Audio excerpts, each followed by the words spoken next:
The year is 1999. Welcome to Littleton, Colorado, a quiet little suburb in the heart of America, the birthplace of South Park. It was completely turned upside down, but we'll get to that in a moment. For now, America was a great place to be. Everybody was excited for the 20th century. 9/11 was 2 years away, and Columbine High School, just a good little place for our children. Until two troubled students made the ultimate decision. Jefferson County 911. Yes, I am a teacher at Columbine High School. There is a student here with a gun. He has shot out a window. I believe one kid We were just all sitting there in the library, and then they just started, all you hear is like firecrackers, and then I looked out the window, and there's a kid with a trench coat and a shotgun throwing pipe bombs in the parking lot, and then he shot a girl outside. Put down under the table, kid.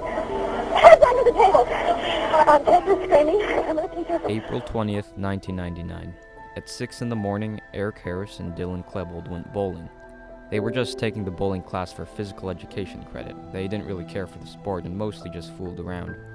After bowling, they went to Columbine High School. They were both seniors there. They walked inside the school cafeteria with 2 duffel bags and put them under a table and returned to their car. And at 11:17 a.m., when the propane bombs they placed failed to explode, they entered the school armed to the teeth with a high-capacity pistol, 2 shotguns, and a rifle. A small group of students saw the pair and walked on, laughing, thinking the guns were props part of a senior prank. They were the first victims. What sounded like firecrackers, and so we looked over and we saw some guys with guns creeping around a corner. And we thought it was like a senior prank or something, so we just kept watching to see what they were going to do. When the gunfire stopped less than an hour later at 12:08 p.m., 15 were dead, 24 injured, and Eric and Dylan had shot themselves. So what made Eric and Dylan do what they did? The media pounced on an explanation. The public wanted one. Everyone pointed to the usual suspects. Fear, anger, helplessness. Bullies, prosecutors say. Computer and video games under fire because of graphic violence and sexual themes. Relentless activity. Why wasn't anyone blaming bowling for warping the minds of Eric and Dylan to commit their evil deeds? Violent video games the boys played before going on their real-life rampage. Violence in video games has the thrill of victory. Drugs. Shock rocker. Marilyn Manson. Violent video games. Do violent video games have an adverse effect on the players? Violent movies. Dodge this. Angry, heavy metal, subculture. Entertainment. Satan. Video games. Television. Cartoons. Film. Society. Toy gun. South Park. Marilyn Manson. Everybody want to know what the kids was listening to. And what kind of music was they listening to? Or what kind of movies was they watching? Who gives a what they was watching? The video game industry. Where were the parents? Marilyn Manson. Marilyn Manson. Marilyn Manson. Marilyn Manson has canceled the last 5 dates of his U.S. tour out of respect for those lost in Littleton. But the singer says artists like himself are not the ones to blame. But what about inside the school? Analysis of Columbine reveals a power much more influential than Marilyn Manson or video games or bowling: the students. Forget about the Breakfast Club or Fast Times. Student interviews and investigations revealed that Columbine was a community of oppression. I get picked on by bastards who hate me, and the principal's a dick. Jocks, cheerleaders, and socias commanded the top, while goths, nerds, and outcasts rotted at the bottom. Eric and Dylan were the perfect example of the very bottom of the social ladder, and as a result were subject to harsh bullying by the jocks. They felt trapped and vented on their websites, which were full of rants and attacks.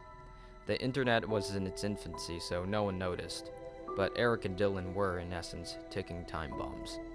But what made Eric and Dylan different from the others? After all, it's just like advocate Joan Burton said, lots of kids are angry and feel disaffected, but they don't go blow their classmates away. So why did Eric and Dylan do just that? Some believe it was because they were psychotic. In fact, Eric did have a history of mental illness. Dylan, on the other hand, did not. There's a psychiatric syndrome called folie à deux, French for madness shared by two, which may explain how Eric's delusions may have passed over to Dylan and strengthened both their resolves. Other school shootings were isolated, impulsive incidents carried out by a single student. But Eric and Dylan had each other, and combined with the toxic social climate of Columbine, their easy access to weapons, the blind eye of the school administrators, and their own anger, they were able to methodically plan for a whole year. Using instructional books like The Anarchist's Cookbook and internet videos, they built 99 pipe bombs and tested propane bombs. In fact, Columbine was not intended as a shooting, but rather a mass bombing, and if Eric and Dylan had wired the 2 propane bombs in the cafeteria correctly, there would have been over 600 casualties. They also were able to easily get guns through friends and local gun shows, powerful weapons like the high-capacity Tech 9 and the Ruger Mini 14, and 2 other shotguns. They even bragged on their website that they would inflict the most deaths in US history.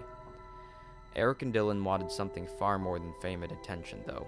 According to Dave Cullen, author of Comprehending Columbine, they wanted to create a nightmare to permanently align their names with infamy in front of the world. 15 dead and 24 wounded later, they got what they wished for.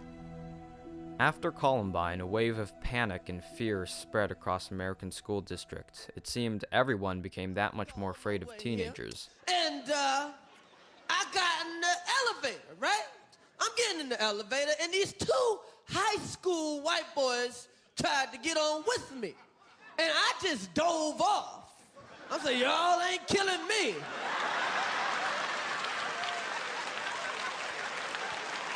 I am scared of young white boys. With panic came debate, and with debate came policies. Some of these were successes. Schools now have more anti-bullying programs and have invested more in counselors and psychologists. Police policy was improved due to Columbine as well. When gunmen are reported, police were previously trained to set up a perimeter to surround the area and wait for SWAT. Now they are trained to move towards gunfire and ignore the injured in an effort to neutralize the gunman as quickly as possible. This tactic was first implemented in the Virginia Tech Massacre. Police even ignored a sign on a chain door warning of a bomb. As this student's appearance demonstrates, having a lax policy about dress makes it easy for a student to conceal a weapon and makes it difficult to identify intruders on campus. A dress code can reduce weapons violations, relieve tensions between gangs, reduce disciplinary infractions, and generally improve the atmosphere of the school. Our policy requires that students tuck in their shirts, making the belt line visible at all times. Our students may not wear baggy pants or colors and insignias that are commonly associated with gang activity. This policy was a collaborative effort between the parents, teachers, and administrators in this community. The tragedy of Columbine led to success and triumph, but with success comes failure. Zero-tolerance policies implemented by several school districts in panic have caused unnecessary and harmful controversy. These policies prohibit and punish any behavior remotely deemed threatening or violent, and have repeatedly overstepped common sense. Boy was suspended for 10 days for bringing a nail clipper to class. That's a weapon, his school said. An elementary school suspended a first grader for pointing a chicken strip at a teacher in the cafeteria. The 8-year-old was fooling around with a friend at lunch last week when he pointed a breaded chicken finger at a teacher and then said, "Pow, pow." Pointed a folded piece of paper like this one, shaped like a gun, and told his classmates he was going to kill them during a game of cops and robbers. All around the nation, a wave of panic slammed its way into the schools. Surveillance cameras, metal detectors. Some schools even distributed mandatory clear or mesh backpacks for their students. Student lockers were also removed so kids couldn't hide their guns. Security guards were hired, dress code was tightened. And nothing happened. Today, high schools are different. There is less bullying, social outcasts worry less about getting beat up in locker rooms. Adults are more concerned than ever about the safety of their kids. But Columbine has shown that a few people can still slip through the cracks. Each time a tragedy like this happens, we become shocked because our seemingly foolproof safety net failed. But each time we are also shocked at how blatant the warning signs were. Pretty ironic. No matter how much we try, the question of another Columbine is unfortunately not one of if, but when. But maybe we can be more prepared. Maybe we can understand Eric and Dylan.